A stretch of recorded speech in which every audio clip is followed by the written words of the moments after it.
Oh, hey there. I didn't see you sneak up on me. Glad you could join me at my office. Got to admit, got a pretty good view here, don't you think? Well, actually, I'm in my basement. The view that you're seeing is generated from a software application that I wrote called the Microsoft Kinect for Windows Photobooth. It's a C# application that utilizes the new Kinect for Windows. You can buy one at the Microsoft Store for as little as $199. If you have an Xbox One and already have a Kinect, Microsoft sells an adapter that'll allow you to connect your Xbox One Kinect sensor to your PC's USB port. Now, in order for this to work, you need to have a USB 3.0 and you also have to be running Windows 8. The Microsoft Software Development Kit is free and you can download that from Microsoft. And then just use Visual Studio 2013 to build your own amazing Kinect applications.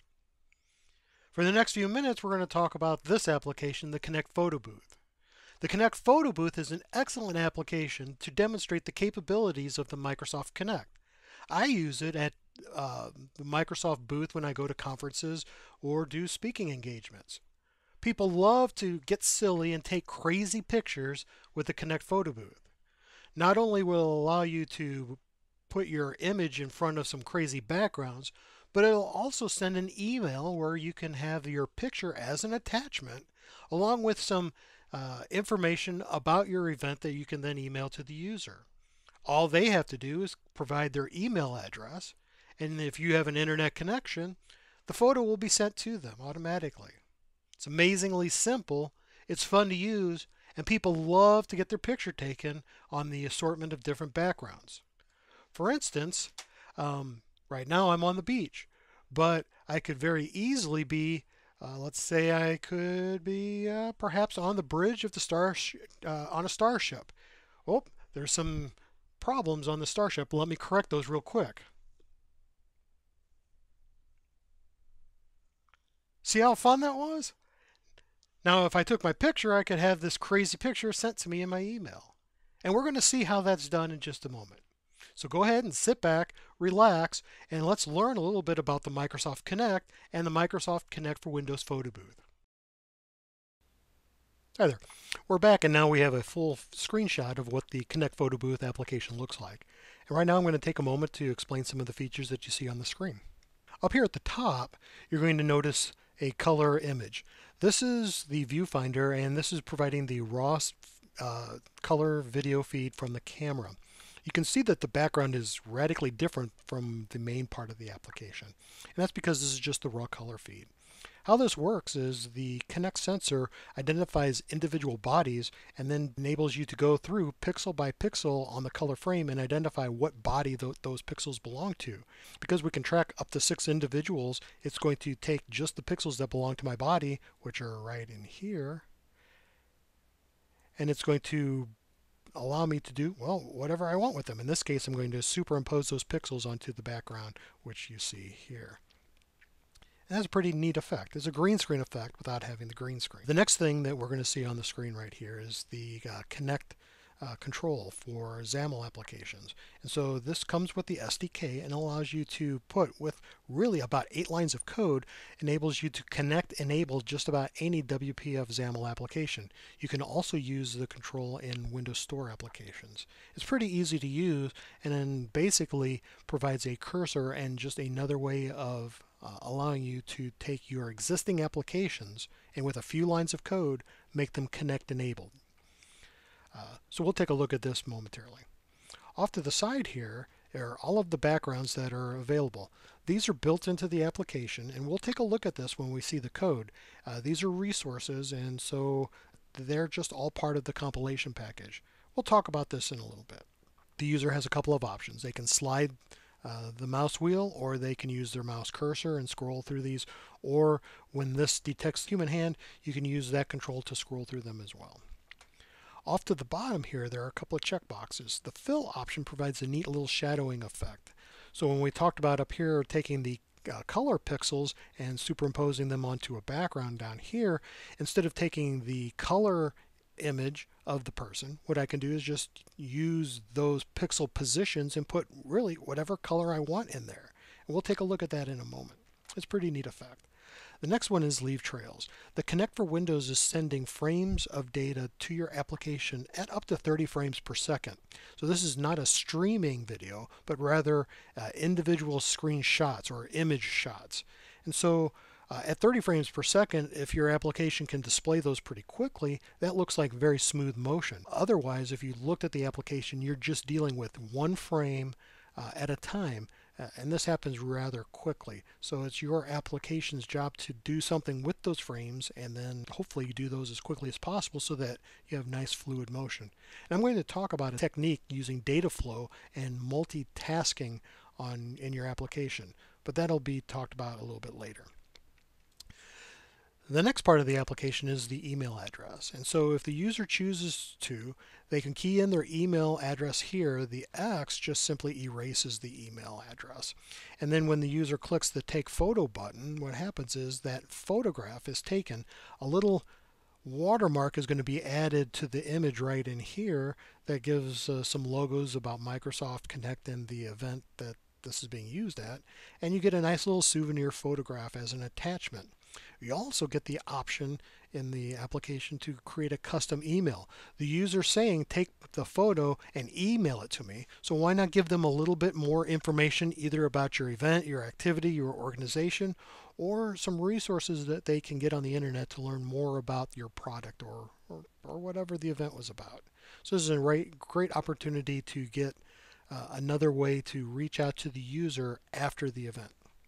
Now, the box here is an identifier saying, hey, contact me about future events. Well, the user's already keying in their email address, and they're saying, hey, send me an email with my photo attachment. But if you click this box here, the user's also saying, hey, I'd like more information after this photograph is taken, so go ahead and contact me. This is an option that the user can choose to opt in or opt out of. And it's a great feature for you for advertising or data collection or business intelligence. You're getting email addresses and people are saying, hey, it's okay to contact me. So go ahead and take advantage of that. All right, so let's take a look at some of these features, shall we? I'm going to go ahead and change my background to something that is a little bit on the psychedelic side. I'm going to go ahead and click Fill. Now watch what happens to my image. Now I have my pixels have been changed from my color picture, which was taken up here, and instead of the color data being sent in, now I'm just using a different color, and what I'm doing is varying the transparency. So when this is moving, you can kind of see the background is still kind of showing through me. It's just the different transparency levels. Now if I turn this off, I get my color image in here again. And we'll talk about how this works when we look at the code.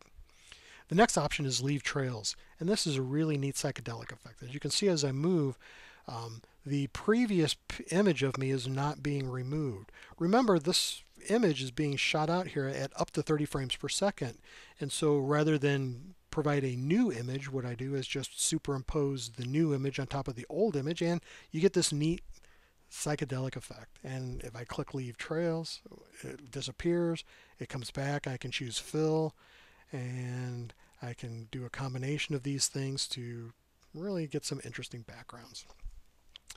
Now I'm going to go ahead and change my background to, well, let's say Chicago. We'll do the leave trails, and then I'll go ahead and click take a photograph. When a photo booth picture is taken, it's stored in a pretty common place. It's going to be in the pictures folder. Here in this example, you can see that the picture is being stored in the user, in this case it's my user ID, under the pictures folder, and within there there's going to be a folder called Photo Booth. If this folder doesn't exist in your picture subdirectory, the application will add it. If it does exist, pictures will be simply placed in there. So here we can see that I have 4 photos that were taken, and they're stored in this location. You're going to notice that it has a rather lengthy name, and there's a reason behind this name, so let me explain that. The first part is going to be Kinect Photo Booth. So this way, if you needed to sort, The next part is going to be the user's email. This was entered on the Photobooth application. The next is going to be true or false, and this is identifying whether the user wants to be contacted for future events. The last part of the picture is going to be a date and timestamp. And the reason for this is that a user may choose multiple pictures, and we needed to have a way to uniquely identify each picture. So the Kinect Photobooth, user, email, true or false, and then a date timestamp. All of the images are PNG type. Now the reason why I chose this naming technique is because I didn't want to incorporate a complex database or other storage mechanism. I didn't want the application to be more complicated than it needed to be. The purpose of the application is to demonstrate the capabilities of Kinect, not the capabilities of a database. So this is how the names are. Another reason for this is that at certain events you may or may not have reliable internet connectivity. You don't want to lose the photographs if you don't have internet connectivity. So here I can take all of the pictures that I wish at an event, and then later on, maybe when I'm at home or in the office, I can run all of these photographs through a little process that strips out the email address, and then I can bulk send these emails at a later time. This is very convenient. So that's how the files are named. Now let's take a look at one of the pictures.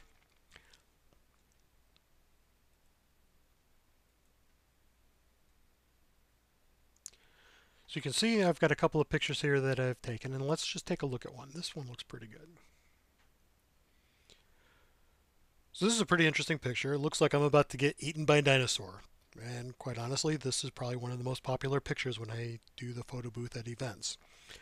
You can see that this is the background. Here's the picture of me striking a pretty humorous pose. And you'll notice that down here at the bottom, there's a little logo that is superimposed on top of the picture. This wasn't here when we were looking at the photo booth, and that's by design. When the photo is taken, the C# code will take the background, the foreground, and then superimpose this bitmap image onto the picture. This is a way that you can customize each picture to put a logo that identifies the event or puts a date or some marking so that users know where the photograph came from, and it acts like a little souvenir. It also provides a little bit of advertising for your process. So you as the operator of the photo booth, you can tailor this. This is a separate bitmap file, actually a PNG file, and you can tailor this in your graphical editor of choice. What happens is that it will take the full image and then superimpose with a certain transparency. So in your graphic program, you don't have to worry about adding transparent pixels to it. The process will do this automatically for you. And that concludes this overview video on the Kinect Photo Booth. In upcoming videos, we're going to look at the program in detail, look at the code, and even talk about setting up the Kinect sensor and how you can work with it in your own applications. If you're interested in looking at the code, you can download it from GitHub. The GitHub location is github.com/whatsthebigit/KinectPhotoBoothv2. You can follow me on Twitter. My handle is @whatsthebigit, and you can also follow me on Facebook on What's the Big IT. If you have any questions, shoot me an email at askfink@microsoft.com.